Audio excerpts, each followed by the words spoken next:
أعوذ بالله من الشيطان الرجيم. بسم الله الرحمن الرحيم. والنجم إذا هوى ما ضل صاحبكم وما غوى وما ينطق عن الهوى إن هو إلا وحي يوحى علمه شديد القوى ذو مرة فاستوى وهو بالأفق الأعلى ثم دنا فتدلى فكان قاب قوسين أو أدنى فأوحى إلى عبده ما أوحى ما كذب الفؤاد ما رأى أفتمارونه على ما يرى ولقد رآه نزلة أخرى عند سدرة المنتهى عندها جنة المأوى إذ يغشى السدرة ما يغشى ما زاغ البصر طغى لقد رأى من آيات ربه الكبرى أفرأيتم اللات والعزى ومناة الثالثة الأخرى ألكم الذكر وله الأنثى تلك إذا قسمة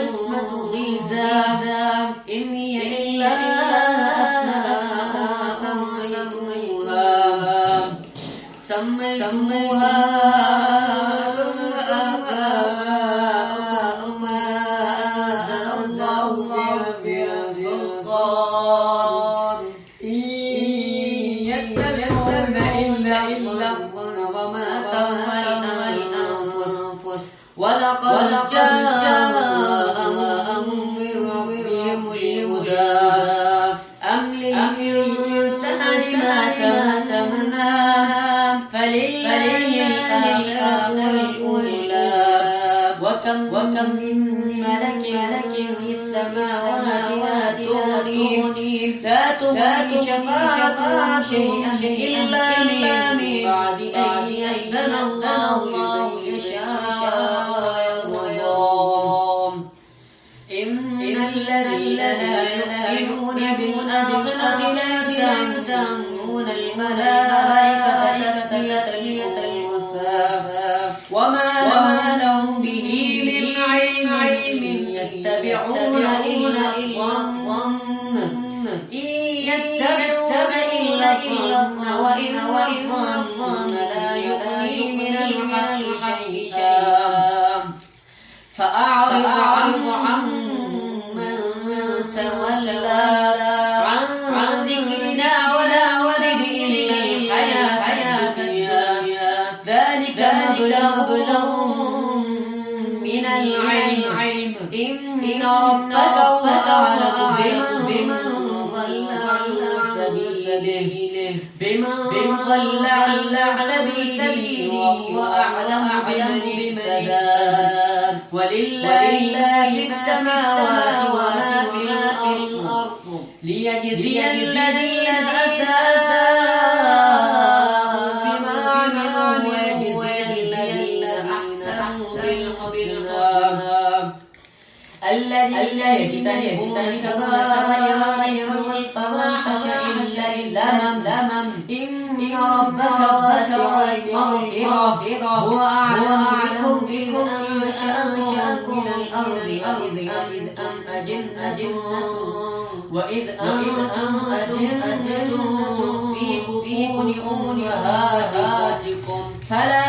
تزكوا أنفسكم هو أعلم بمن اتقى أفرأيت الذي تولى وأعطى قليلا وأكدى أعنده علم الغيب يرى أم لم ينبأ بما في صحف موسى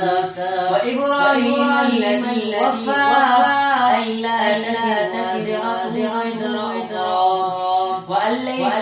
للإنسان إلا ما سعى وأن سعيه سوف يرى ثم يجزاه الجزاء الأوفى وأن إلى ربك المنتهى وأنه أضحك وأبكى وأنه أمات وأحيا وأنه خلق الزوجين الذكر والأنثى من نطفة إذا تمنى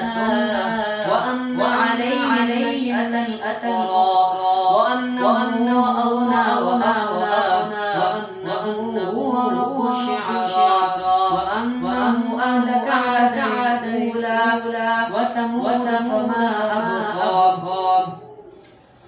وقوم نوح من قبل إنهم كانوا أظلم وأطغى والمؤتفكة أهوى